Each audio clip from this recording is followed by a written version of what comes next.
Hey, if you got this part of the video, you've got the live unedited edition. Home Gadget Geeks, Thursday night. It's the 29th of September, 2022. If you got this any other time than 8 p.m. in the Central Time Zone, 6 Pacific, 7 Mountain, 9 Eastern, you have caught the recorded version on YouTube, and that's okay. We do a little pre-show. You might have, I don't know why you got here, but you did, and you're like, one of these guys going to get to the topic. Well, hang tight. We're in pre-show now. If you want to listen to the edited version of it, we strip out all this stuff and get kind of to the point on the edited show. You could go to theaverageguy.tv and we post those over here. Bob and Ryan from thinkcomputers.org are with me tonight. And we wouldn't be Home Gadget Geeks if we didn't talk about pour. Let's start with you, Ryan. What are you drinking tonight? Like, what's the pour? Some high quality H2O. Right? Just water tonight. Just water. A high quality H2O. I'm not doing it in the Adam Sandler. No, Some high quality H2O. You know. I like it. Yep. I like just it. water. You just being healthy? Or is that your? I don't know. I drink. Ryan, I usually have pop like at lunch, no matter what, most of the time, and I just trying Jim, to if you don't stick know, to water at night. If you don't know this, Here we go. Ryan can eat anything. He can just destroy his. He eats is candy and destroys his body and just is thin. Like I just don't understand how he does it. It doesn't make any sense. No, it's because he's not drinking. Apparently. Yeah. So. I don't drink very much, so. That's right. No worries. No worries. It could be whatever you want. Water is a good alternative. Yes.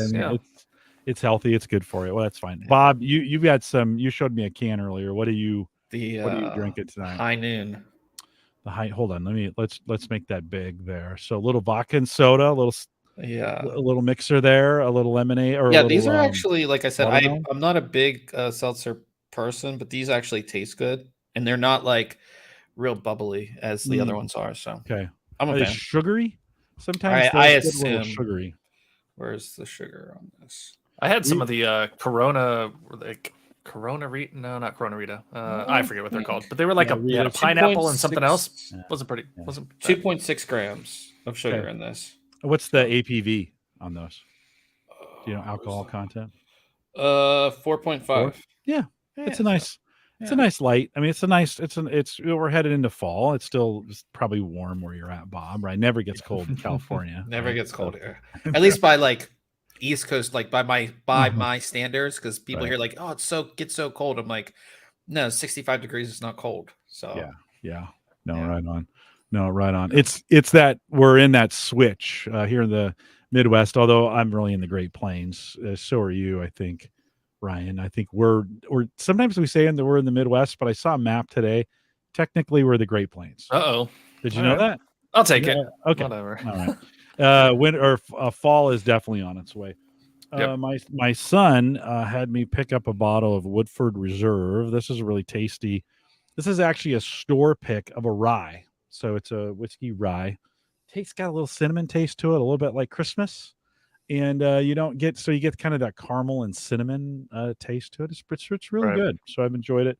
I've been on a goal to not spend any more than $20 for a bottle of bourbon or a bottle of rye or any kind of whiskeys. They've gotten so expensive in the last year. I mean, inflation has hit alcohol too. So I've just been trying to really play the sales, fight inflation, as they say, play the sales. We're going to talk about that a little bit tonight with computer hardware of how do we play the sales? Because I think there's some stuff out there, but it is a delicious, and I've been getting more into ryes as opposed to bourbons. I don't know, there's a little tastier, I think, as we get into fall, a little more cinnamony, a little more Christmassy. So you can never have enough Christmas. This is true. Back when I lived on the East Coast, when it got colder, you'd always get like Fireball or the real cinnamony kind of drinks. Warms you right up. Yeah, it's winter out and it's snowing and you just do a couple shots. And you're good to go. Bob agrees. Tim says there's probably should start distilling. I don't. That doesn't need another hobby. That would be a bad. That would be a bad thing for me. Welcome, Joe. Good to see you out there. Ken was checking a little bit over. We're gonna get started here in just a second. Yeah, no, I don't need any of that. The problem is my oldest, Phil, who's been on the program before. He's gotten way deep into the bourbons, and so like he's like, Dad, he'll send me a message, Dad. they got such and such for like $20. You got to go get it, and I just can't keep up, they just stack up on my shelf a little bit. So I've got plenty. And then I think, well, when he comes over, we'll enjoy it. No, he brings his own with him. Oh. Yeah, it's the best son ever, right? Yeah. But anyway, so yeah, it is all good. I think we're in the golden age. We're probably in the golden age of liquor in the United States right now. Like, I don't know if it's ever been better. There's ever been more choices, and the quality has been just outstanding. Like, I think about some of the whiskeys my dad drank, and I think it's just poison. And today's because of the craft. I think what the craft beer movement did for beer, right? The craft liquor, if we can call it that, has done for all of the, I don't know if vodka's changed too much, but bourbons, whiskeys, ryes, those things have gotten a lot better. You get one or two that start doing a really quality job, and people move to those. It makes everybody up their game, and the consumer ends up winning. Yeah, well, I mean, if I think about a Jack Daniels or Jim Beam in the 80s, those were terrible, and they're still pretty terrible. But they have moved up. They've got some now brands that are a little bit better, and just better tasting, better quality to them, and it's probably brought their low end stuff up a little bit too. So it's just crazy that people like video cards. We'll talk about here a little bit later.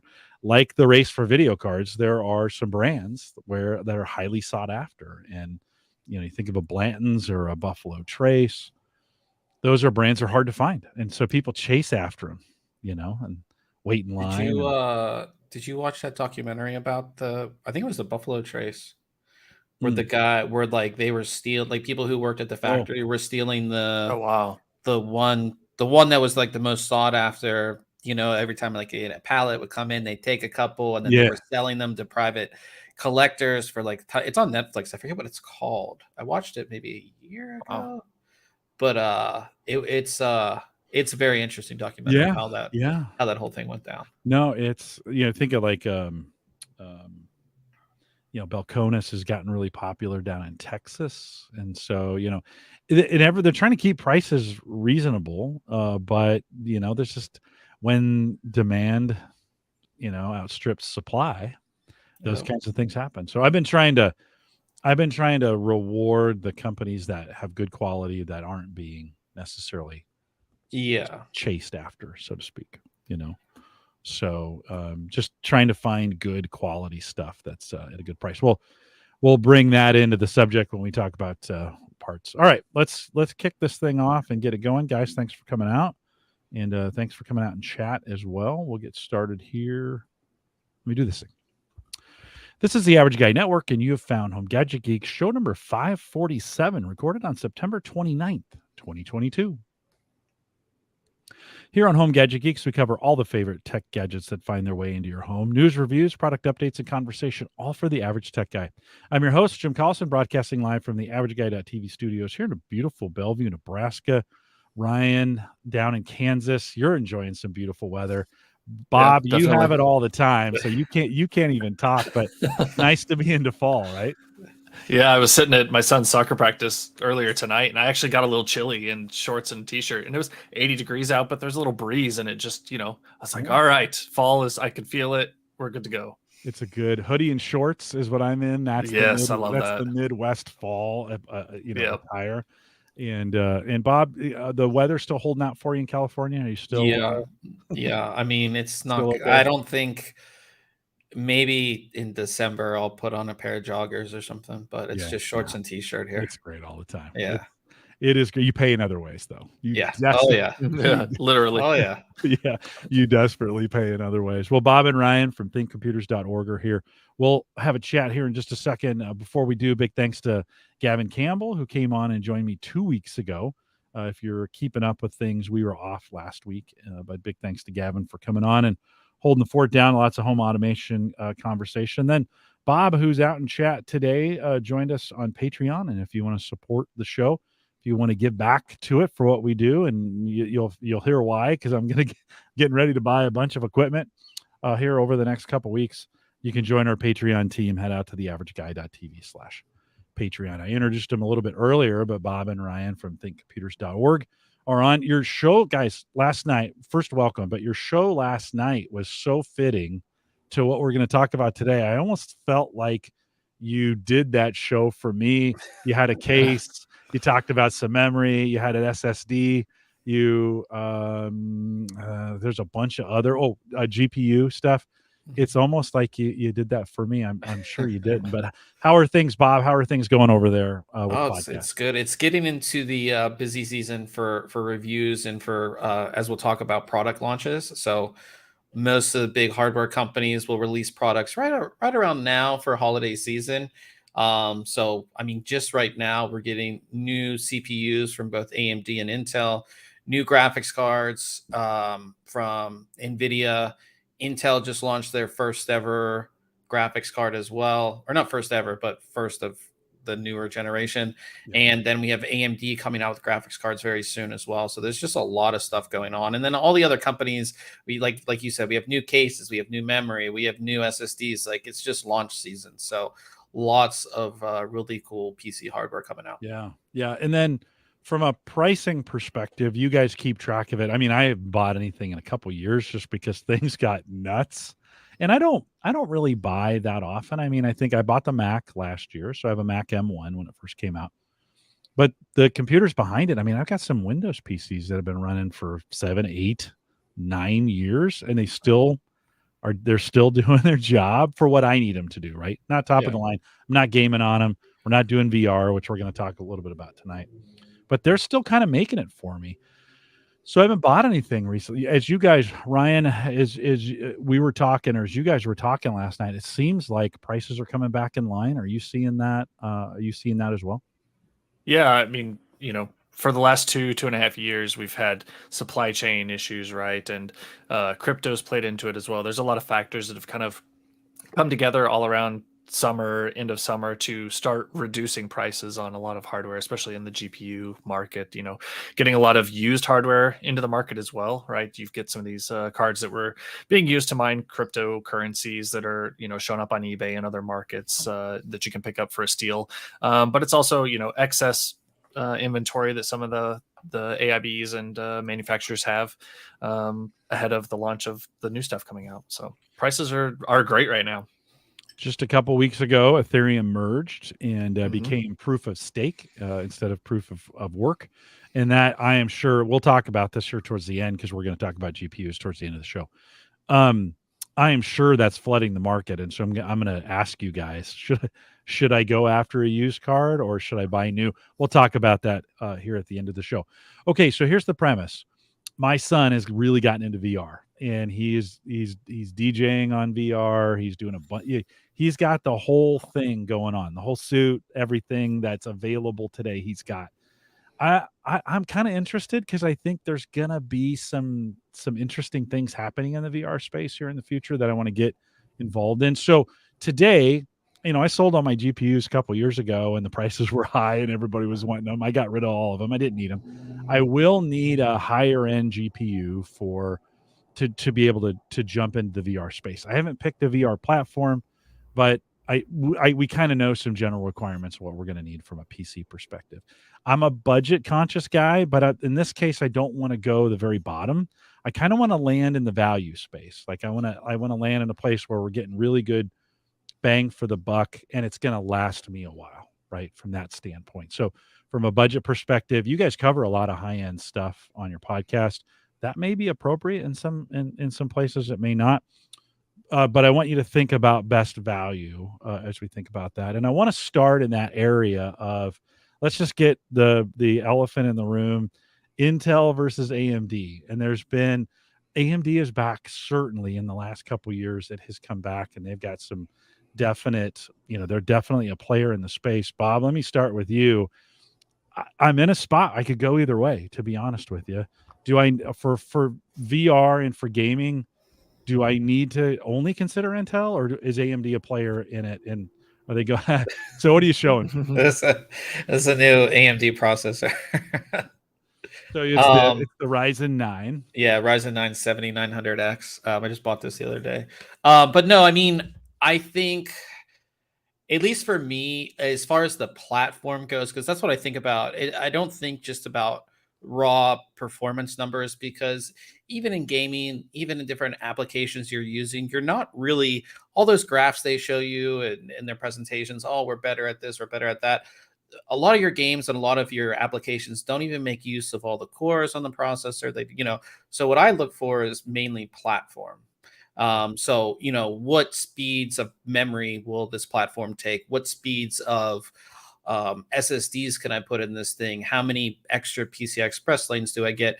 And at least in what I think that you would be going for, which my suggestion would be like a Ryzen, like this, I guess you would call it last generation, but it was basically up until a week ago. The current AMD generation would be Ryzen 5000 series, where you're going to get really fast SSD speeds. You're going to get memory that is going to be affordable and it's going to be available.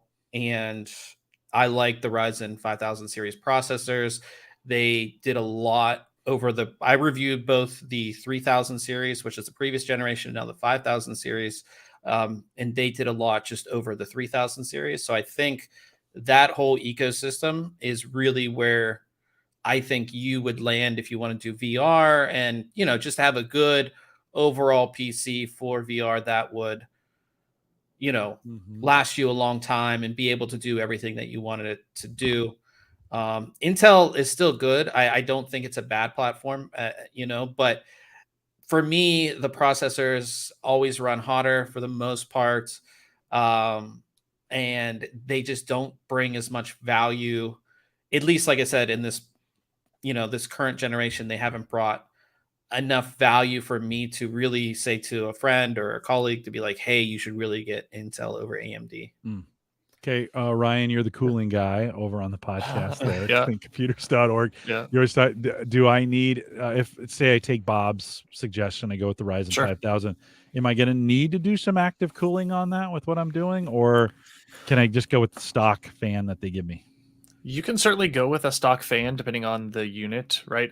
Some AMD chips will come with a better cooler than others, right?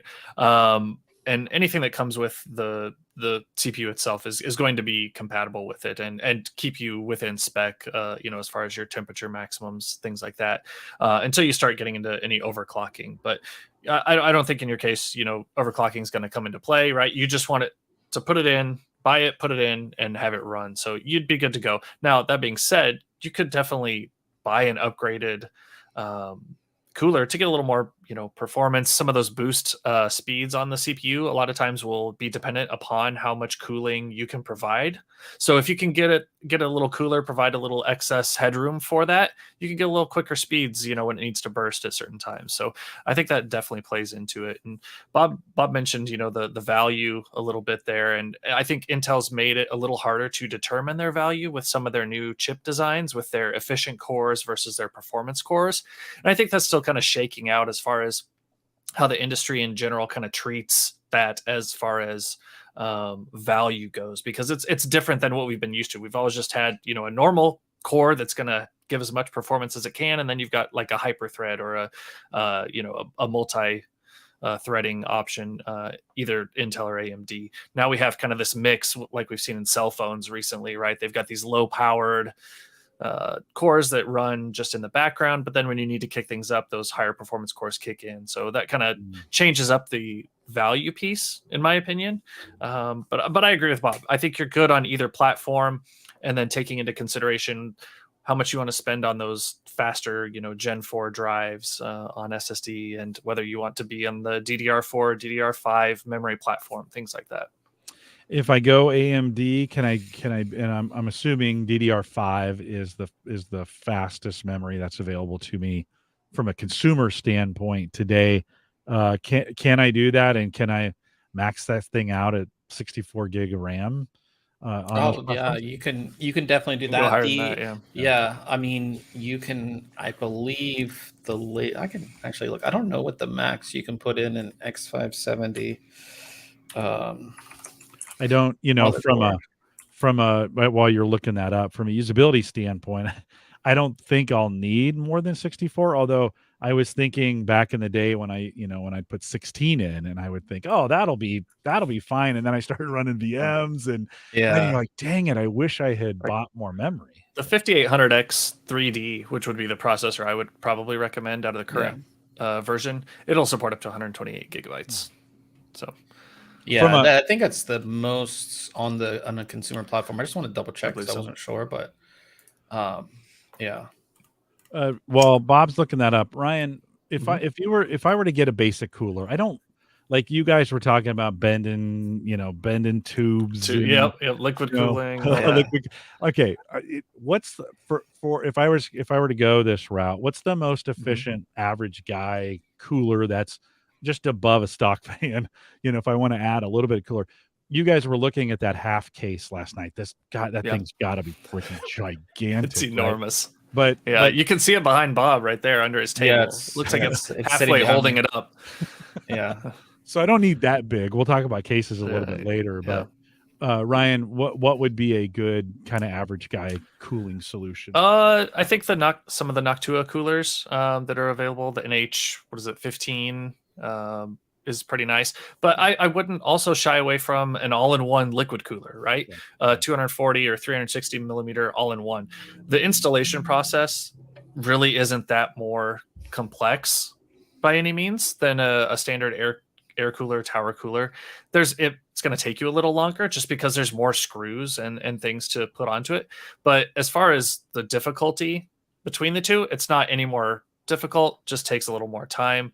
And you'll get a little more headroom, in my opinion, on that cooling. And might be fun to set up too. I mean, I'm doing some of this for the setup. I don't, it's been a while since I put a system together, and so it'll be kind of fun to pull this off. Bob, from a memory standpoint, is 64 the right place to land today I would think so. I mean, I think that would put you in a good spot if you're going to be doing VR stuff, and then it's just going to be, future forward, right? I know a lot of people that do 32, but 64 is just the price difference isn't going to be all that much for the most part. So you can, $20 difference, something like that, Okay. I would go with 64. Like if I'm building a system today, I would put 64 in it. Okay.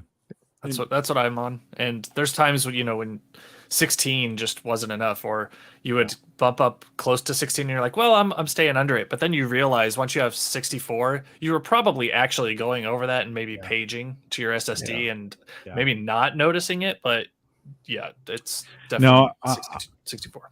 I think some of my, I've got a 16 laptop with 16 gig in it, and I think I'm watching the performance struggle a little bit, and it doesn't look like it should be, but I think it is, and it's pretty much upgraded as high as I'm going to take it. I've got some old Windows boxes that capped out at 32, so I've got those as high as I can get them. Built those out to them.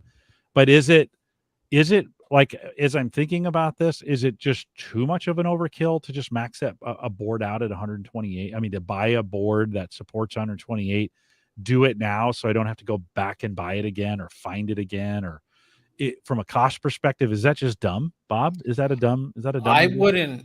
I mean, we say this now. We say, "Oh, you'll never use 64," and then 5 years. See, I'm not. I mean, your use case is obviously a lot different. Like you're somebody who's going to use the system for a considerable amount of time. Where I'm upgrading systems, every year, every couple of years. Right. So I don't know. Now that price difference is going to be big because a lot of the memory you'll see out there. A lot of companies don't even make 128 gig kits. So so I would shy away from it just from a cost perspective. Okay. And I don't know. I don't see somebody making use of 128. The only people that I know that have that much memory are like people doing 3D modeling or crazy video editing, like 8K video editing type stuff. I don't know any gamer or any normal user that has more than 64. Yeah, unless you're running like, some development apps or maybe running some virtual machines on your host machine, right? That can take advantage of that extra memory. Yeah, I'm in full agreement. Well, to be honest, I mean, I do I have a Core i7 box that's Windows that taken it. I think I've got 64 gig RAM on there, but I do use it a lot for virtualization. I'll spin servers up on it or virtual instances of things. So it is handy to have that overhead and to be able to give it. Now I used to spin up a Windows instance. I give it 4 gig of RAM and we'd be fine. Well, now I've got to give those things like 8 minimum, 16 if I actually want them to perform. Well, now if it's a 32 gig box, half the memory is being taken up by one VM. Yep. So that's the only reason I ask. And it's just so as I'm thinking about boards. So if I'm thinking about an AMD board, I'm thinking about 64, but maybe allowing in the future for 128. I'm thinking about the highest gen. So we're from a hard drive situation. Are we Gen 4? Is that or what are we talking about? If I was going to put an SSD in there, what do I want from a hard drive perspective? Gen 4, that's what that platform would. We're getting into Gen 5, but that's the highest of the high end. Okay. And the board that you would get wouldn't support Gen 5 anyways, but Gen 4 is plenty fast. An average drive would be around 5,000 megabytes a second read and write, or 5 gigabytes a second read and write. And then the newer Gen 4 drives that we're seeing come out, they're around 7,500 megabytes a second, or 7.5 gigabytes per second transfer speed. So you'll be set for pretty much anything that you do. I mean, that's really fast. I always say I want the fastest thing available. That's just me. But I mean, Gen 4 is super, super fast.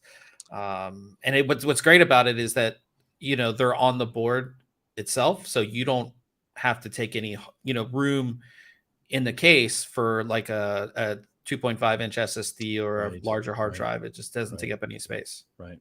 Going to talk about case in a second. I want to come back to the board though. So Bob, from a board perspective, if I'm heading AMD, if I'm going to do a Ryzen 5000 series, if we're thinking at least 64 gig of RAM, DDR4, or DDR4. Sorry. Yeah. Because DDR4 is the fastest I can go with the Ryzen 5000. Is that right? Yes. Okay. So, with that in mind, what kind of boards then? What should I lean towards, or what should I look for in a board? It all depends, kind of what you're doing. Are you going to populate all the M.2 slots? Are you not? Because you can get, so the two main chipsets are the X570 and then the B550, right? Yeah. B550. And the main difference between those two is that the X570 gives you Gen 4 across all of your M.2 slots, whereas the B550 does not. And you only have the top slot. But if you're only going to run one hard drive, so you buy like a 2 terabyte Gen 4 drive, put it in the top slot, you're good. Back in the old days, a couple years ago, we'd always you'd make your OS drive as fast as possible. Yeah. And then you'd put some big gigantic spinners in there to do all the data. Well, costs have gotten so ridiculous at this point. Are we back to a point where I just buy a single 2 terabyte? That for me on a box like that, if I want other storage, I'm going to push it off to a NAS or somewhere else on the network. Are we back to where I just buy a single 2 terabyte drive and call it good? Yeah, and the speed is fast enough, right? So your Windows installation isn't going to be bogging down your Gen 4 NVMe SSD. It's just not. And again, you get a 2 terabyte. Maybe you partition 500 of it for Windows, and then the other for your games or however, just for organizational things like that. But yeah, I mean, you can pretty much get away with it just a single, if you're not going to be pushing more than a terabyte of data on there and all your other stuff's going to be on a NAS or somewhere else, then you're pretty much good to go. Bob says the bottleneck may likely be the GPU. We'll talk about that here towards the end of the program because I want to spend some extended time talking about that.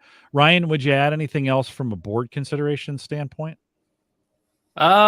depending on your home network, right? A lot of the boards now are coming with a 2.5 or maybe a 10 gig Ethernet connection or wireless, right? So if that's important to you, if you're transferring files or storing, accessing stuff across the network and you require that, that's something that most of them are going to have. So remember that in order to take advantage of those speeds, you have to have the rest of the gear that can take advantage of it, right? That 10 gig port on your motherboard doesn't matter if the switch it's connected to is only 1 gig, right?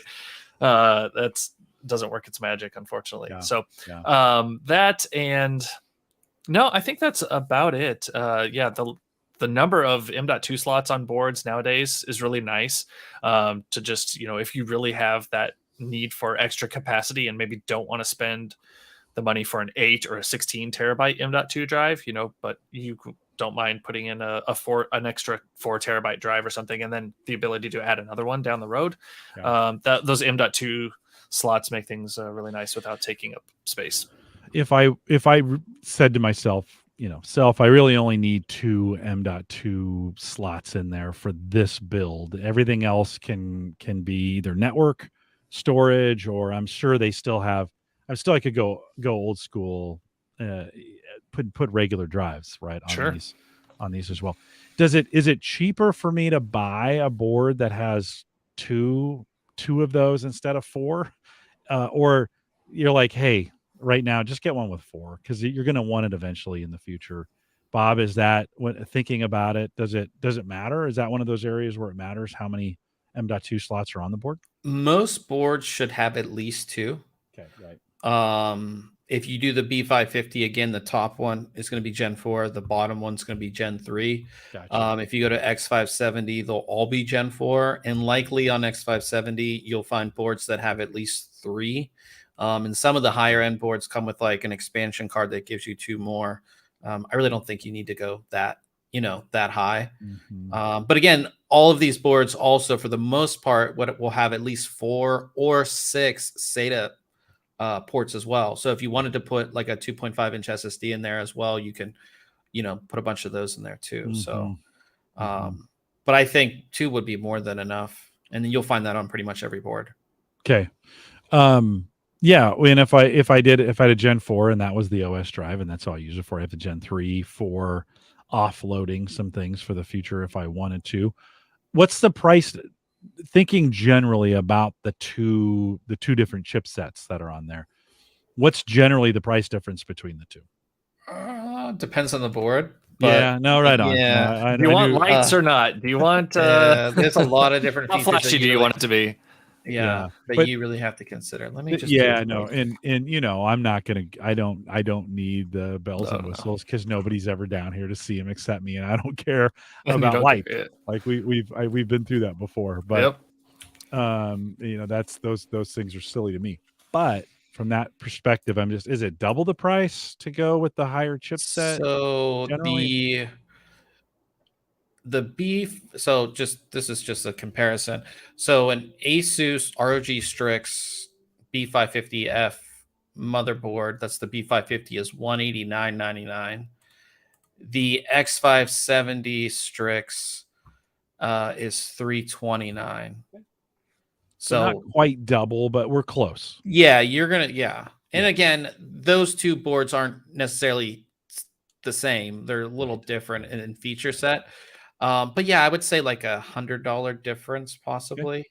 Okay. That kind of puts it for me, the right frame of mind of like, if it's triple for one, then the other, then you kind of start going, okay, well, Ryan, to your point, start looking at some of the USB that's on there, the network that's on there, like how many SATA ports are going to be there. You start taking all of that into consideration from a perfect board. It never fails a year into this.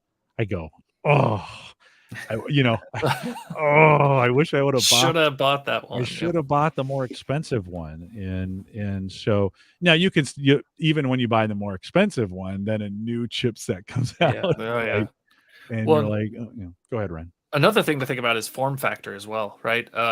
Right now with there's two major form factors: your standard ATX and then mini ITX are kind of the two most popular at the moment, right? So if you can get away with maybe a smaller system where you only need one add-in card, like that graphics card that we'll talk about later, you might be able to get away with a smaller board that has, multiple M.2 slots, and then, sometimes you can get a cheaper case because it doesn't need to be as large because of materials and things like that. So that's another piece that can affect that board price as well.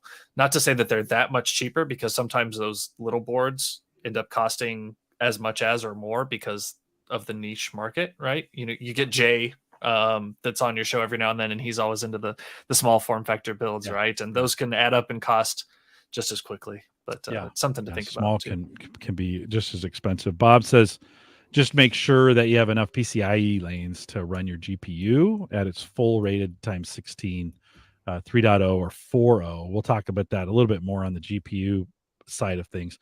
I'm assuming all these parts, right? Once I get a list of them, then I need to start checking compatibilities with all of them just to make sure I'm getting, and there's probably no perfect setup for this, but to get one as close as I can to it is kind of important. Ryan, you brought up case and case size, and I was a big fan. I bought the old Master Cooler LAN box. It was the square. I had one of those. Right? Yeah. Love that thing. Right? Functional, easy to expand, lots of room, easy to get into. For me, looked good. Again, this was a pre lights days, right? Yep. Is there a case out there today that's kind of the standard that would fit the bill? It doesn't need to be flashy, but it could be really functional for a guy, building a system like this. Bob, is there a case that comes to mind? Yeah, the Fractal Design Torrent. I don't know why Ryan's took the wind out of my sails. That's the one. I wasn't going to say that. Ryan. I wasn't going to say the torrent. I was going to go with a different Fractal case, but yep. Yeah, Fractal. I believe it's the torrent. Am I not? Hold on, let me. There you go. I was going to go with the Define series. Oh yeah, I like the torrent just because it kind of looks like an old school case a little bit. Okay. And they have two sizes. Well, they have three sizes now. So they might have four sizes. But whatever size builds you do, they have this case for it. So it's functional as far as airflow. It's functional as far as installation, upgrading. It's all high quality. I've reviewed two of the different sizes of the case, and everything goes in the way you would want it. There's no crazy. You can get it with the RGB lights, but you can get one without it. You can get it in two different. You can get it in white or black, different colors. You can get it with a window, without a window. There's a bunch of different options, but it is. It's one of my favorite cases that I've reviewed in the past year. So it's good recommendation. Yeah, Ryan, what were you thinking of? No, so I was in the same, Fractal Design company, but a different line that they have, their Define series, and this is one that they've kind of refined year after year. I really like these, and it kind of goes to your point of you don't care about the lights, about the look. They make this case with a tempered glass side panel, but you can also get it without and with a standard side panel. But they have sound dampening inner panels on this case. They're known for being quiet. They can be configured to hold a lot of internal drives. That's probably not going to be the case, here for you, but it just has that option. They're really good cooling. Yeah, there's the torrent there that Bob was talking about. It is a really nice looking case. I love the look of it. Looks very nice. And then they also offer the Define, and it's just kind of has a. Is that you running it, Bob? Yeah, it's me running. All right, cool. Yeah, the Define series, right? They're on the Define 7 now, and it also comes in multiple sizes, with just kind of a brushed aluminum front. But you can also get it with a, solid side panel, which is nice. So, I have the Define R5, and it's one of my favorite cases still. And we're 2 series behind, but it's just that. I don't want to call it industrial, but a muted. Professional looking, functional, yeah, high quality case. Yeah, we'll do what you needed to do. We'll absolutely. Yeah, we'll look. It's a joy to they're a joy to build in too, they're because really easy to build in. They think about the build process and, oh wow, this is really easy to take this side panel off, or this portion was removable and made things easier to install my GPU or power supply, whatever the case may be. They've done a lot of that work to make it easier. Yeah, they're nice cases. What's the price range on what should I spend on a case, Bob? It depends on the size of build that you're doing, I would say. Okay. I would say for a good quality case, what do you say? We're like 150, Ryan, would be like a good standard starting spot. Yep. Yeah. Well, they really haven't changed that much. I mean, I think I spent $100 on the Cooler Master one that I have. I think that's the brand on that. Yeah. And cases have always, the cheaper ones were 75, the more expensive ones were 300. It seems like maybe cases have not gotten bitten too bad by the inflation bug. Yeah, they're pretty affordable. I think compared to the case that you previously used, we have a lot more higher quality materials. Like these cases that we were talking about, they have like a nice tempered glass, side panel on them. And then compared to the Cooler Master case specifically, a lot of the internal components are going to be metal as opposed to like the hard drive trays. I believe they're plastic on that. They are plastic. So there's a lot more metal. And just like Ryan said, everything is a lot more thought out, and fans are better as well, right? The included fans that we're getting nowadays are much better than what we used to get 5 and 10 years ago. Again, a lot of them are going to have that ARGB lighting, but you're also going to get a lot of times a fan controller or at least a fan hub in there to help you distribute that fan load and keep things in sync. Yeah, I saw that on your show last night. You were at the case you were featuring had a hub controller, and it has an app associated with it, right? It's getting pretty common that like now the case has an app that goes to it, so I can control everything through the app. It's getting pretty common on the higher end cases. Yeah, you'll see that a lot. And then as you go down as far as in price, maybe you'll get a hub, and that hub just connects to your motherboard. But yeah, in the higher end cases, you'll see them come with both a fan hub and like a lighting hub for the lights that are on the fans or any lighting accessories that come with the case or that you want to add to the case. Yeah. Last night, you guys were talking a little bit just briefly about power supplies, and I bought. I'm assuming I'm going to need a new one, but a couple years ago, 3-4 years ago, I bought a backup power supply. It was on EVGA, right? Yep. Did you get that right? Okay. It was easy to say before the show, but for some reason I can't say it on the microphone. It's 750 watts. Because I bought it as a backup, that meant none of my power supplies ever failed. Right? That guarantees works. Right? It guarantees nothing will ever go wrong. Do I in this case, and it's modular and it's got everything, I think everything it needs, but is 750 too small for what we're running today and for the future GPU conversation that's coming up here in a little bit? Do I have to reconsider that power supply? For future GPU considerations, definitely. Yeah, for future GPU considerations, yes. It all depends on what you're going to be running, specifically CPU, mainly CPU and GPU. That's kind of that determines what you're going to. 750. I mean, 750 you can get away with 750 for a lot of stuff. I just get away with 650, to be honest. Yeah, I mean, you can. Some of us still are. Yeah. So I mean, I run I always said for years, I'm always like, just get 1,000, you'll be fine. But there is a considerable price difference between 1,000 and the 750. Yeah. So yeah. By the way, I have no heartache with that. It's one of these, like, I bought it with the full intention of using it for something. And I think I thought for sure I would have it in a system by now because something would have failed. But I think you guys said this last night, power supplies just aren't failing like they used to. I think unless you buy some no-name one. Yeah. On Amazon. Yeah. No, everything I've got has been super great. I don't know. Ryan, did you want to add to that? No, and I think that 750 watt power supply that you have there, sealed in the box, ready to go, would be fine with a current generation, right? We say current generation AMD, even though the 7000 series just came out, right? You go with that 5000 series and maybe a 3000 series NVIDIA card. 750 should be fine because you're not going to go top end on the GPU. That's just not needed for your use case. You'll be well within the means of the 750. I think maybe that you want to do. Maybe that power supply will actually get used, and then as soon as I put it in this build, something else is going to die. Something you know that's coming up. When we think about case. Like it gets me thinking, like, man, if I have a nice case, then I'm going to want to show it off. Like I should put it somewhere somebody can actually see it. Any other considerations on the case? Because there's so many, the other thing, is I got into doing some hard drive mining with crypto. I always wished I had more places for hard drives, right? It was one of those, and I did have, I've got an old school case that I put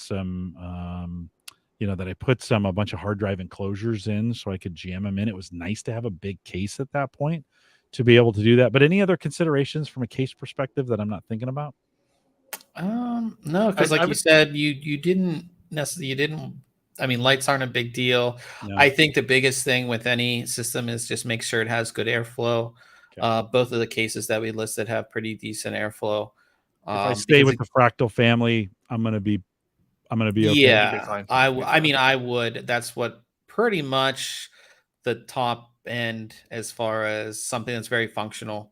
That's pretty much my pick. So okay. Yeah, the other one thing I would mention is if you're thinking about maybe to do something a little different, right? You said maybe I do want to show it to people because it's new. Something that's flashy, but I say flashy to most people is maybe a vertical GPU mount. So if you ever think of putting the GPU in there, so it's sitting vertically parallel to your motherboard, that's not the standard connection. Make sure that a case supports the number of slots that your GPU has, right? You'd hate to get a 3-slot GPU and try and put it in a case that only supports 2 slots vertically. And then you're like, well, I guess I'm not going to put it in there vertically and just run it normally. Yeah. And make sure that it's long enough, right? Some cases are compact and only support GPUs of certain lengths. So keep that in mind as well. That's good advice. We kind of blew past this, but we talked about DDR4 for the RAM. Are there any, from a brand perspective, are there things I should be looking out for there, or is memory kind of memory for the most part and I shop deals? For the most part, I wouldn't go with some brand you had never heard of before. Sure. But I mean, most of the actual chips that are on the memory are literally made by like 2 to 3 companies. And all the brands typically use them. And if you're not going to be looking for the super high end, like Corsair, Dominator, that's like the super high end, stuff where like they individually select the chips that go on the memory. If you're just looking for average memory, pretty much any of the name brands, like I said, what do we have? We have Corsair, we have Crucial, we have Kingston. What else do we have, Ryan? G-Skill. I mean, any of the bigger, like any of the well-known companies, you'd be fine, and you can shop deals on kind of what you want. It just comes down to like, do you want lights? Do you not want lights? That's kind of, and then you just get speed based on what your motherboard will support. And I would say, especially for Ryzen, so Ryzen, the performance of the CPU is kind of goes in turn with with the speed of your memory. So for Ryzen, you want like DDR4 3600 megahertz. Okay. That's kind of what you would kind of shoot for that type of build. Okay. Yeah. And looking at that, once I make a decision on a chip, then I make a decision on the memory. Yeah. Then I start looking at boards, right? To say, okay, what's the best with that in mind, thinking of all the considerations that we talked about. Then we probably look at a case, but let's get to the GPU consideration, because I think that determines, there's a little bit of determining when you get this GPU in there, what size case and some other things that you're looking for. We know, I mean, it's been AMD and NVIDIA, right, for the longest time making these. Right. You guys last night on the show talked a little bit about Intel's entry into this. Right now, it's certainly not their first, but it's new, and maybe it's a little late in coming out, but it's the ARC is out there and is available from a just from what I'm going to try and do with this thing in the 4,000. What are we calling it from a series perspective? 40. Is it 40? Is that Yeah, what I we're would saying? say 40. Okay, so we 40. have that debate all the time. Either 30 I'm and calling it 40, 40. or 4,000, 3,000. Yeah, right. Because either one. Are you taking all the numbers into consideration, or just the first two? Right. Exactly. So, one, do I only consider NVIDIA at this point? And Bob, I'll start with you. I mean, now knowing what you know, where would you steer me? NVIDIA, probably. AMD is great. It's competitive in certain aspects. I just always say that NVIDIA brings not only just performance, but you get a value add on it, right? So Ryan uses it a lot, and I use it. You get NVIDIA Broadcast, which cleans up your audio, for your podcast, so you can definitely make use of that. They have other technologies like RTX and DLSS, which DLSS is one that you might be able to take advantage of, where it will render out.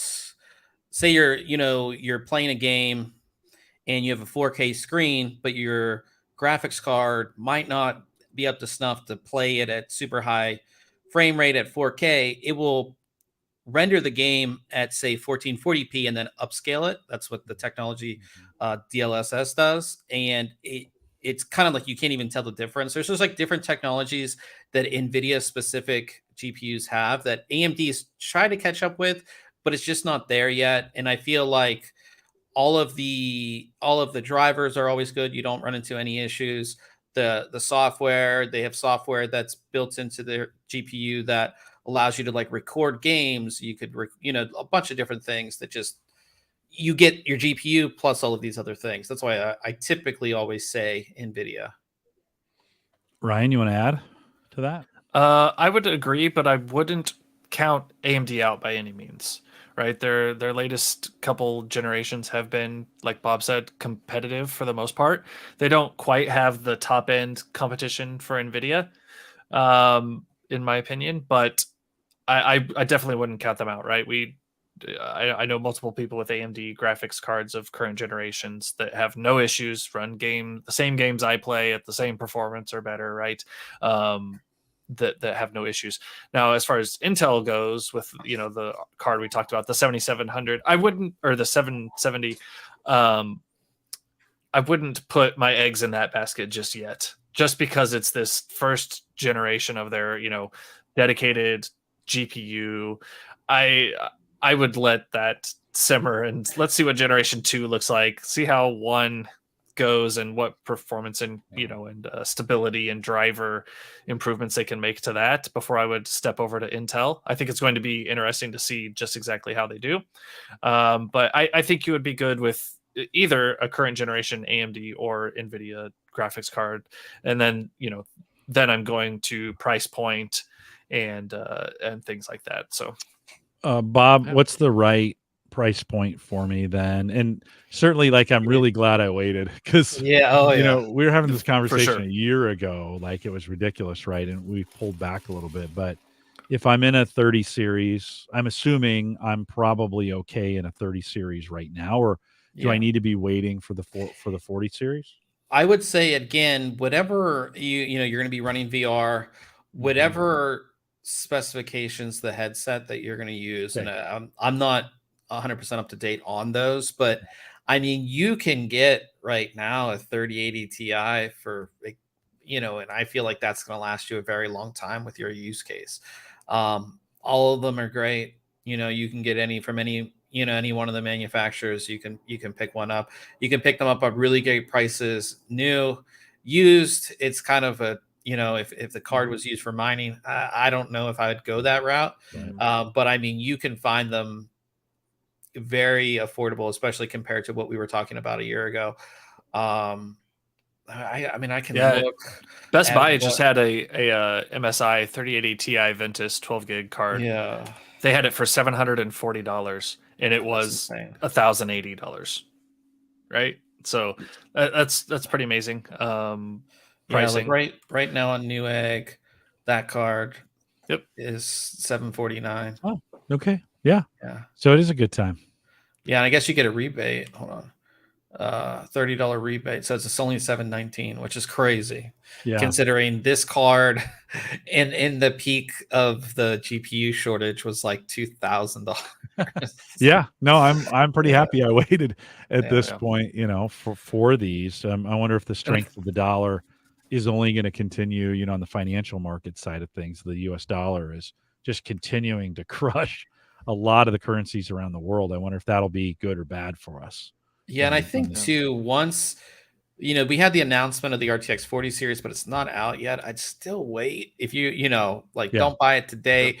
Wait till that October 12th is when they're gonna, they'll be available. Okay. Wait like a week after that, see if we get even another price drop, because all these manufacturers, they want to get rid of this 30 series. It's gonna be an older series. Right. They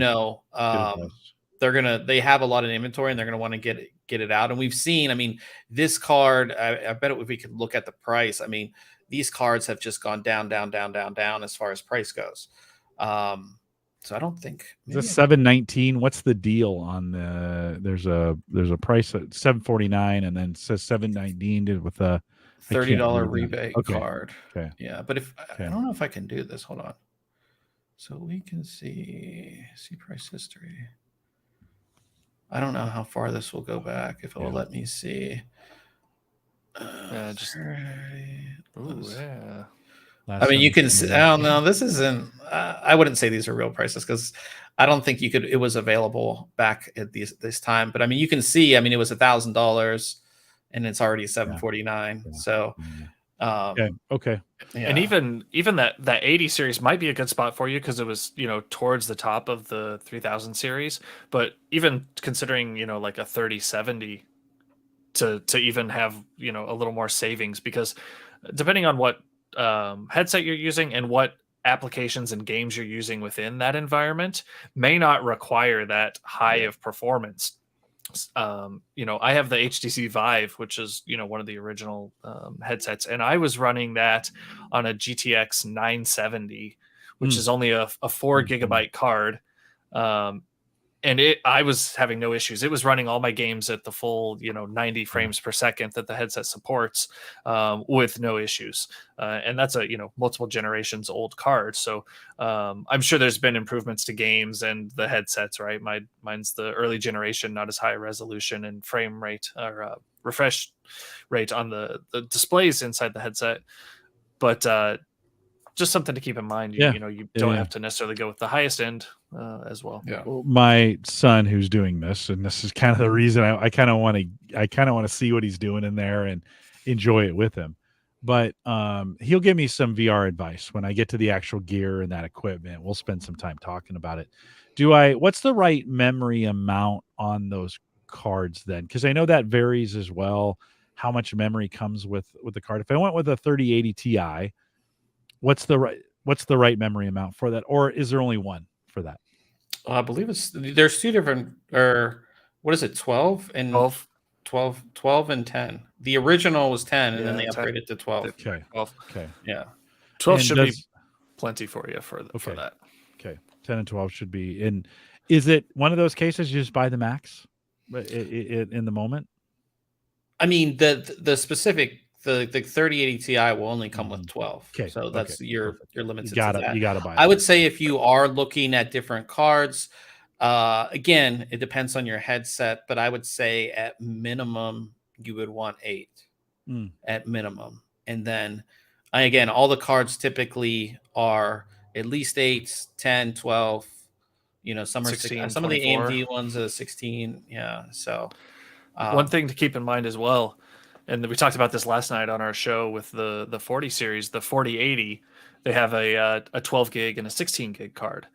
And from the outside, you think maybe it's just capacity amounts, right? This card has the 12 and this has the 16, and you make your purchasing decision based off of that.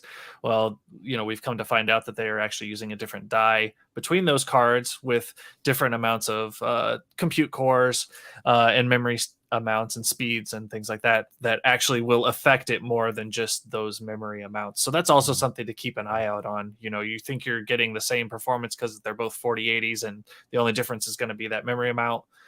Look into those full specifications. And you guys talked about this last night, but there's going to be an additional power requirement for them as well. Teach me a little bit about that. Like, so now if I did wait for a 40 series and I did buy it, that the power supply I have definitely out.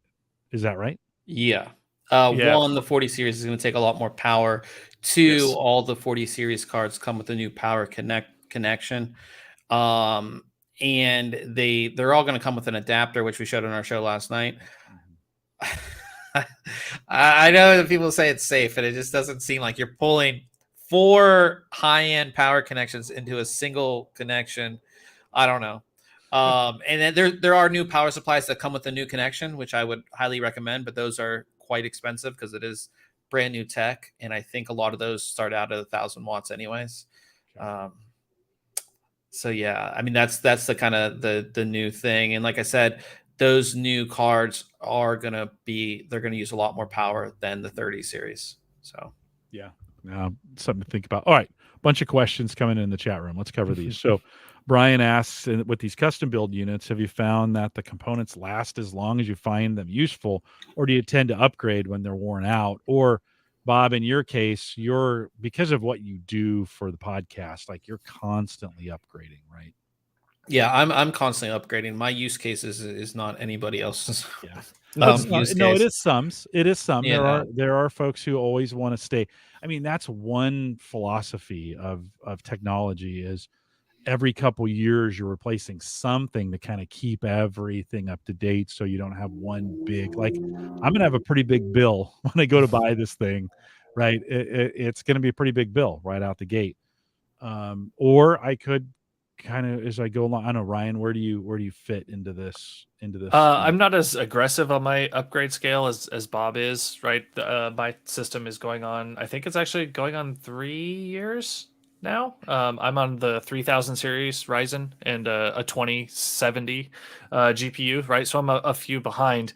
My previous system was an 1800X AMD CPU, and I have an AMD GPU on it, and that's the system I use for a lot of my cooler reviews. But my main system, I'm kind of at a weird spot where I went with the hard tubing and liquid cooled build. Well, that means that my GPU has a dedicated water block and cooling solution for it. So for me to upgrade components has a little more cost to it, where yes, I've got to buy a new GPU, but I've also got to buy the water block now that goes along with it and redo the tubing in there and all of that. So I've got some of those factors that play into my upgrade path. But I do think that I think components last just as long in a custom build as they would in something you're gonna get from Dell or HP, even one of their gaming brands, whether it's Alienware, Omen, any of those. I as far as quality and length of use, you're not going to find a difference.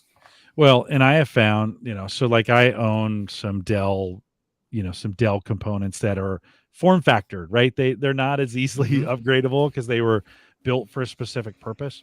And I've upgraded some of those. They've been just fine. I've got custom builds that I've run out of a life cycle on them where I want to put more memory. Nope, that board only supported 16, or that board only supported 32 for what it was. And you can't physically upgrade them, right? I think of the three of us, and we've talked about this before, I run these things till they're dust. So I try to build them as robust as I can with the money that I have. And then I try to run them just as long as I possibly can until they kind of run out of all their value. And then I take them to Best Buy and recycle them. It's kind of that's kind of my philosophy. So I don't think there's a right one. I think it's the one that you're most comfortable in doing. Absolutely. Right. I'm with it. So, Bust Out, by the way, Bust Out, welcome. He tries to make the live show and he finally made it. So appreciate you coming out. He says no plans of upgrading the CPU or the monitor. He had talked about a build. This is kind of his current build. So he has a Core i5, 8600, some other specs in there, a 1660 Ti and a 1080p monitor. He says, I have no plans on upgrading the CPU or the monitor. Should I upgrade my GPU or just get an Xbox? at this point if you want. And I'm assuming, Bust Out, you're talking about for gaming at this point. So let's broach that question to you guys. If I'm an Xbox? If I'm we'll look that up, Bob, while we're doing this, and I'll ask the question. If I'm a computer gamer today, and I've missed, because of pricing, I've missed this generation of GPUs, and now I'm starting to eyeball these 40 series or even a 30 series. Is it just cheaper to go with an Xbox? I think they're $400 or $500, right? Yeah, $499 for the Series X that I'm seeing here on Newegg. I mean, you can get a really capable graphics card around that price too. Yeah. That would be an upgrade over that 1660 Ti. Kind of just depends, because again, you're only playing at 1080p, so you're not really pushing. Even that 1660 Ti can handle 1080p. But I mean, go ahead, Ryan. Sorry, no, you go ahead. I was just going to say, like, any 36 to how much is a 3060, Ryan? I don't. Let me put that filter in real quick here. Like a 3060 Ti. Or even just the 3060 is $379. Right? Yeah. And that would be a nice upgrade over the 1660.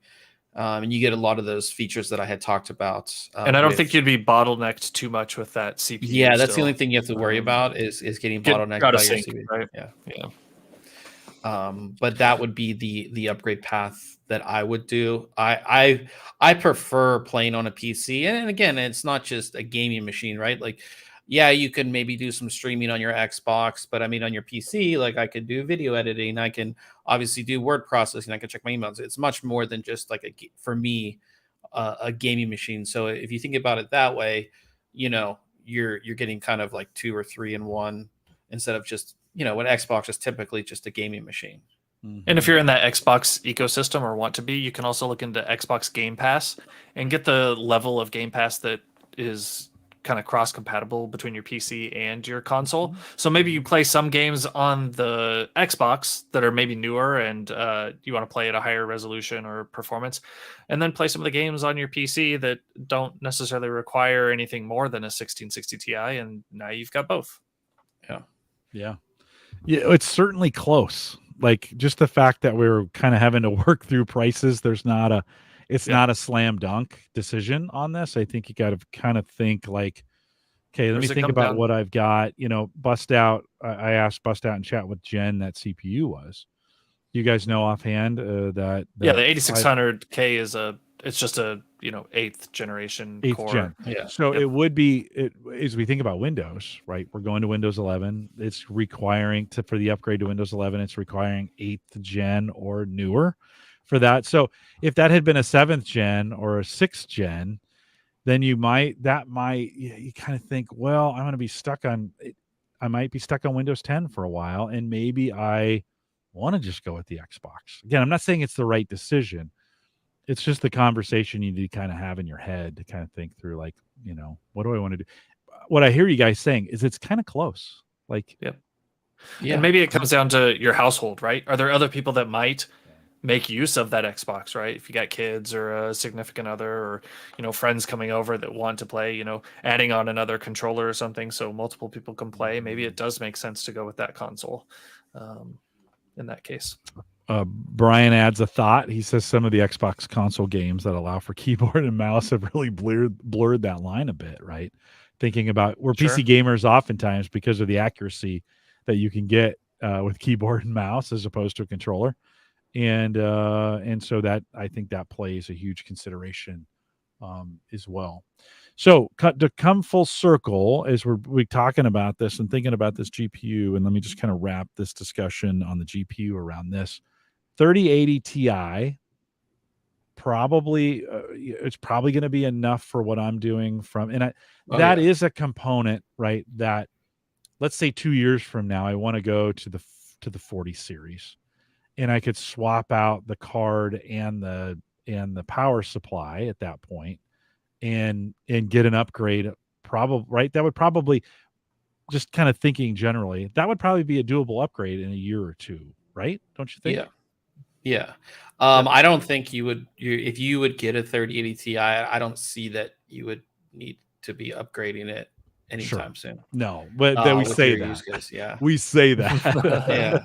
Right. I don't see it. That's a very powerful graphics card. So maybe it's the 50. Maybe it's the 50 series that comes out 2 years from now. Yeah. Like, gotta have, I have no idea. Do you think, Ryan, is the 3080 Ti where I mean, knowing what I'm going to do with this thing and knowing where I'm going with it, knowing I want to get 3 to 5, maybe 7 years out of that. Is that the right card to get, do you think? If that's the amount of time you want to get out of it, yeah, the Ti is probably a good point. You could drop down to just the plain 3080 and maybe shift some of that money over to a larger sized SSD, or maybe making that jump from 64 to 128 gigs on memory, right? That might be the price point difference that makes the determination, because with what you're doing, I don't know that the Ti over the standard 3080 is going to make enough of a difference for you. Okay. That's good advice. So that's something to take into consideration. Bob, you're looking at prices. What's a 3080 Ti? What's the delta on price between those two? Do you know? Let's see. Do you have that? We'll see if I can. As we bring that up, just kind of wondering, like, what would I save by going to a straight 3080 on this? And I'm fine with it. I don't have to have a Ti. That seemed like a good call at this point, especially as we're looking at sales. So this is the 30. Hold on, 38. I'm trying to find two of the same. Yeah. Or we can get close with it. It doesn't have to be exactly. Tough gaming. Hold on. Okay, I'm trying to find two of that. Yeah, we'll let you. The same. Yeah. No worries. Just riveting audio as we try to find. I know, right? We'll let you kind of think through that. Ryan, so let me ask you, we've talked about all this. If you were going to do this build, like, right, and maybe it lands with what we talked about, but you're doing this right now, thinking about what we've talked about, just give me an idea kind of where you think you would land on this from a build perspective. I think the 7000 series, our latest AMD processors that have come out, they're amazing, but we've seen a shift in price of the motherboards for those that just kind of puts them a little more than a lot of people were expecting to or wanting to pay for those. So I think going with the previous generation, which, like we said it all along, has been the current generation until the last couple days. So I think being somewhere on maybe the 5800 X 3D, which gets you some extra video graphics processing with that CPU, right? It coincides with the GPU and gets you higher performance. I think being at that level there with an X570 motherboard, 64 gigs of DDR4 with 2 to 4 terabyte M.2 drive of Gen 4 to get the fastest speed that you're going to get there, a nice case, and 3080 Ti, I think you'd be set. That's the route that I would take, because if you go to the bleeding edge current generation, your price is going to be significantly higher just because you're right there on the leading edge and paying that premium. Bob, say I followed Ryan's advice. Does that get me out of the ThinkComputers doghouse of always being the guy with the cheap computers? Yeah, I mean, you'd have a better graphics card than Ryan. That is true. Yeah. So he has a water cooled system. I have an AIO. He has a full liquid cooled system. So we all kind of would have our. I would have the best graphics card. Ryan has the cool water cooling system, and then you're kind of sitting in the middle there. So yeah.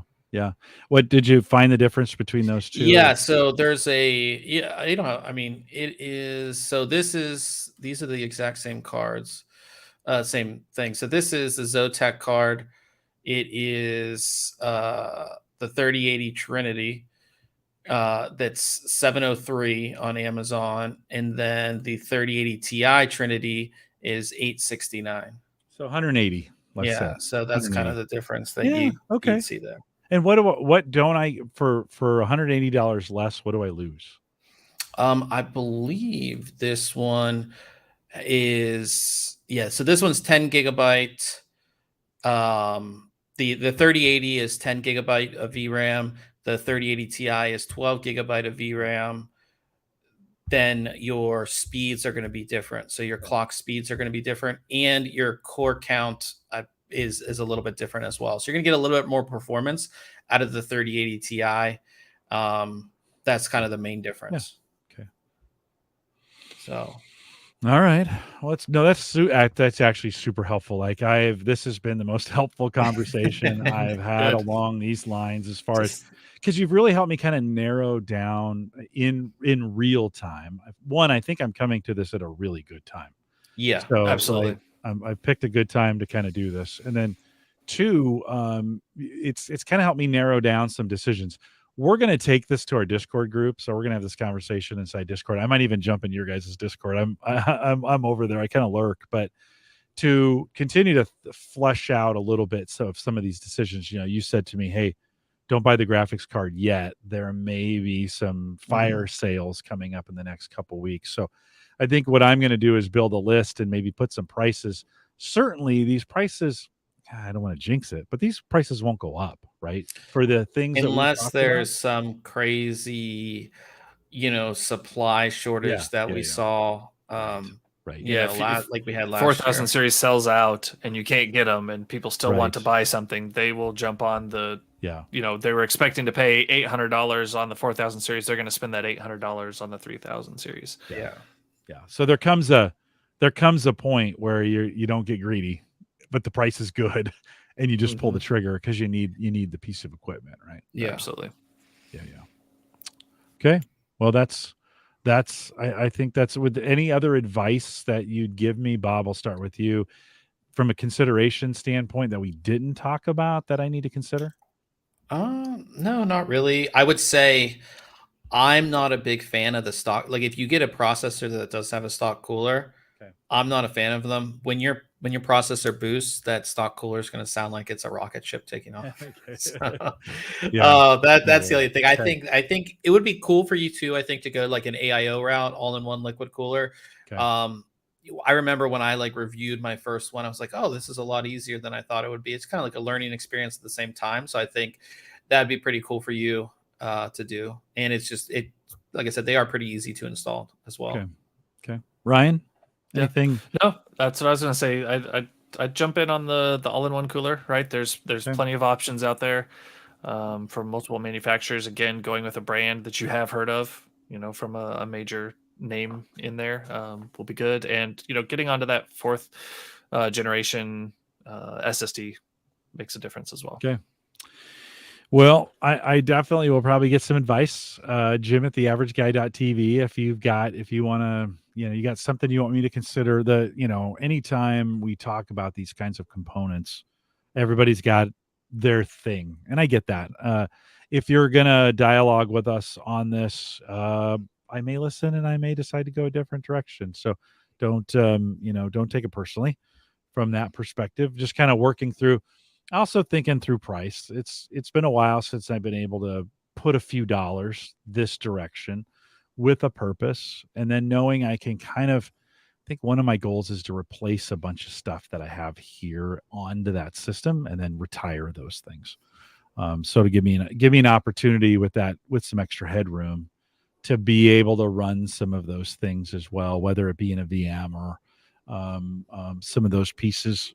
Get it done that way. So I think you guys have been very helpful getting a base. The good news, it's all recorded, so I can go back and listen to it again and say, okay, what did he say on there? I'll start some prices. We'll start a checklist. Bob, over there on your podcast, what's coming up? What, like, if maybe I'm a Home Gadget Geeks listener and I'm not currently listening to your guys' podcast, what should I look for in the next couple months? I just, like I showed you, I have this new Ryzen processor in, which I'm pretty excited to take a look at. So it's Ryzen 7000 series. And with that, I'll be reviewing all the new X670 and X670E motherboards. Like I said, it is launch season. So we have a bunch of products that aren't announced yet that I have that we'll be doing reviews on. I have a ton of stuff here to review as well. And I have actually 3 laptops that I'm reviewing currently as well.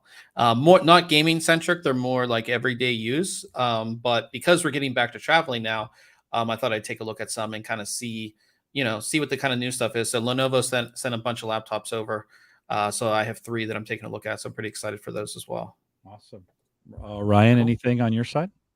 Just working on a video for a keyboard. That's all I've got right now. I've just kind of wrapped things up. I've had a busy fall and just this time, so I was like, Bob, we got to pump the brakes for a minute and let me clear this queue out and let me catch my breath. But I don't know. I'm getting excited for in-person CES coming up in January.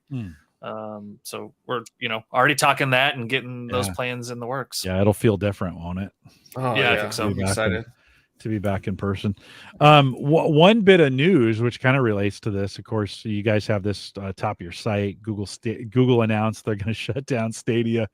That's their gaming. Did that surprise any? Bob, did that surprise you at all? I wrote that article, so I mean, we've heard rumors of Stadia being shut down. It seems like you would think Google makes a ton of money. It just seems like these companies can't do the game streaming. So basically, for your listeners who don't know, you buy a game and you can put it on Stadia and then it streams to your device. So if I have a phone, this phone's not going to play Cyberpunk 2077, but I can stream it from Stadia to my phone and play the game. And it just seems like these companies just they can't get it to work. Like they're just shutting it down. It's I don't know. I feel like the market isn't there for it. People just aren't ready to move to it yet.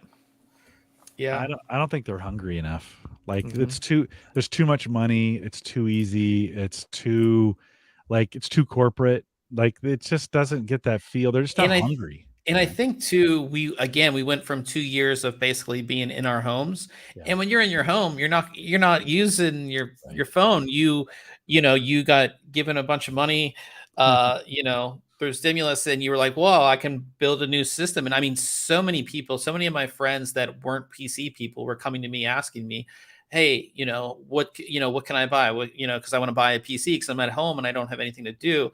Maybe in a couple of years, when we get out of this whole thing where we're used to traveling, we're used to being on the go. Because I would love to be, sitting on the train or bus and be like, oh yeah, I'm playing, this awesome game.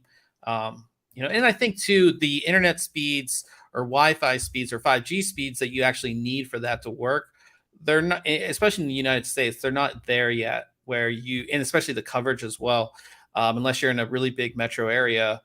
You don't have the speeds that you really need to make that process or make that experience be really what you would want, if that makes sense. Mm-hmm. So, Ryan, would you add anything to that?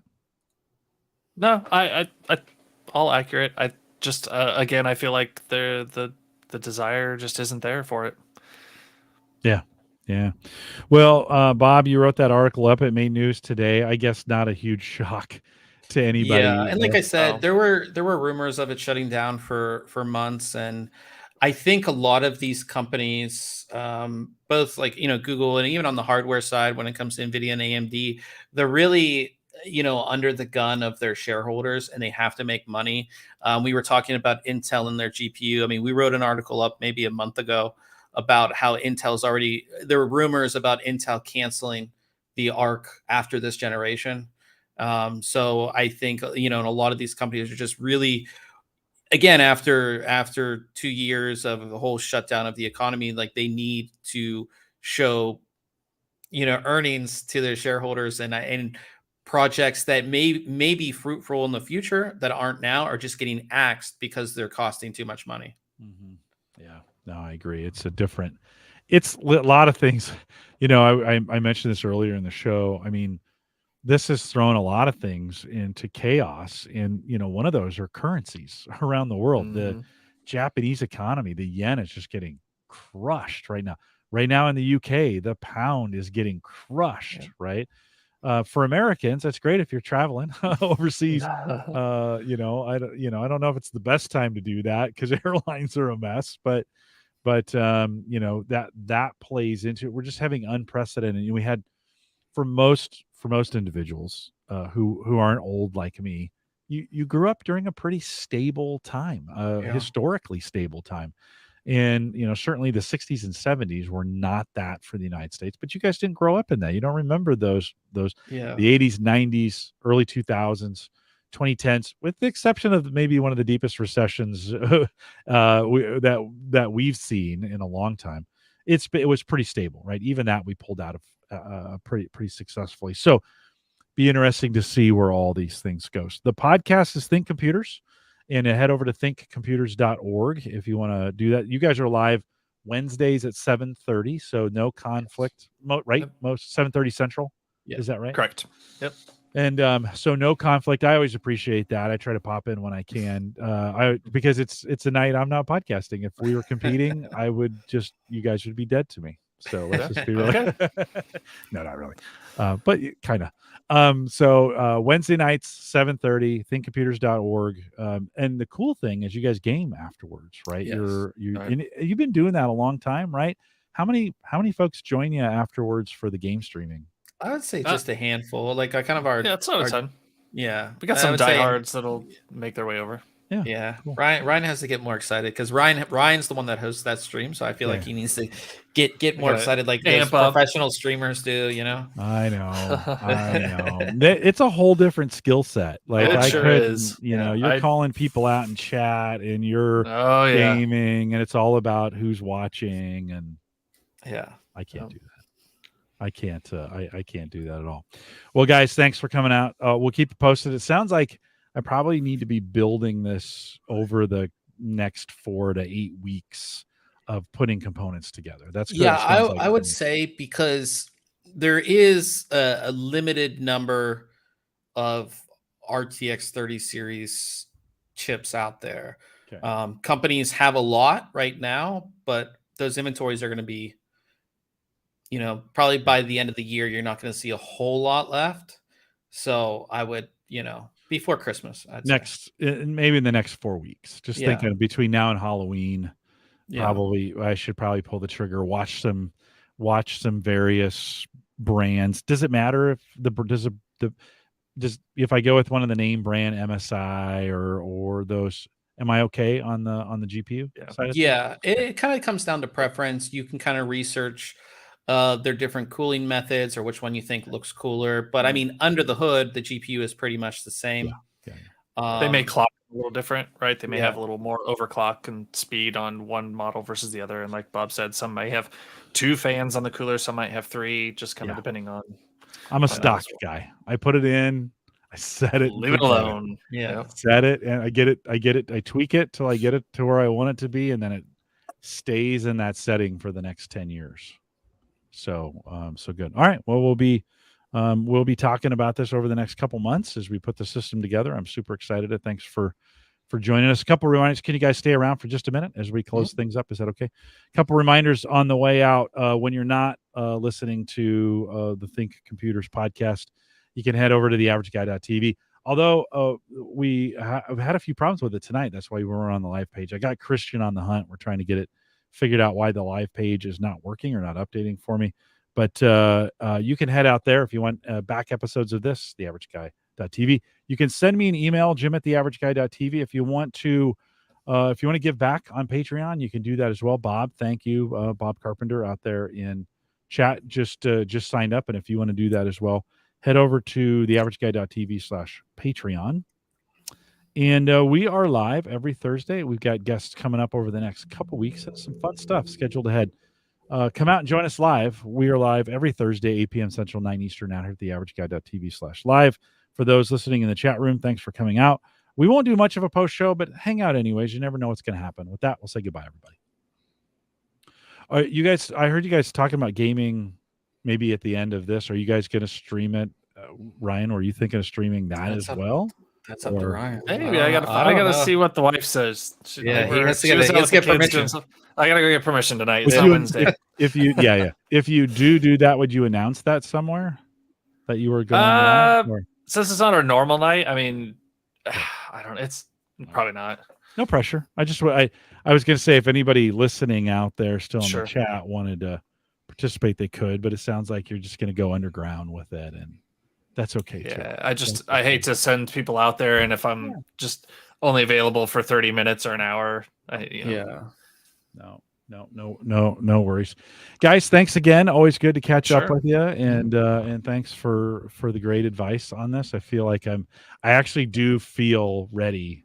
Like before, I was like, I don't know. I've been out of the game so long, but I actually feel kind of ready to start at least putting a price list together and start watching for some. Yeah, we should. Something we didn't bring up was a Okay. PC part picker. I wanted to bring up, and that's a good site to do that building because it'll, it does some compatibility checking. It does some wattage calculations for you as well to make sure that you just kind of have an idea of your wattage needs, and it tracks prices over time and puts them into a nice graph. Okay. Yeah. Okay. Yeah, that's a really good, especially when it comes to compatibility. A lot of first time builders like, I don't know if this is going to work with this, and the website will tell you, which is really good. Okay. But yeah, we should have you on like coming into Christmas time, like not Christmas, but like end of November. We can do like a what tech I want for Christmas. Yeah. Type that'd be fun. Yeah, we usually do articles on that, so I think it'll be kind of cool to have you on and be like, we usually do like the normal stuff, and been like, if money was no option, this is what I want. Yeah. And I can say some of those things too. I just wouldn't buy them. Yeah. And I mean, I've bought some expensive gadgets, so it's not just I pick and choose. So gotcha. Let me know. Throw me a date when you guys figure something out. We'll figure it out. We'll kind of go from there. I'll be doing some traveling. We could even by then I probably will have most of the system built. So and then you can give us like an update on how your build went too. So we can I can give you the build parts, and we can kind of work through why and what we did and how it's going. So I'm excited about it. I haven't built something in a long time and haven't needed to. Like it, I keep thinking about this. Like, no, everything's still, it's hard to justify that kind of expense, especially it is over the last couple years. And you're like, well, why'd you do that? Well, I don't know. Well, because I wanted to. I don't, so now though, I feel like, I've got some things I could do, and there's some cool stuff I could do with it that would replace some things that I'm currently doing and make some things more efficient. So good stuff. So, all right, gents, thanks a ton. Hey, if you're listening live, thanks for coming out. We'll see you guys next week. Have a great weekend.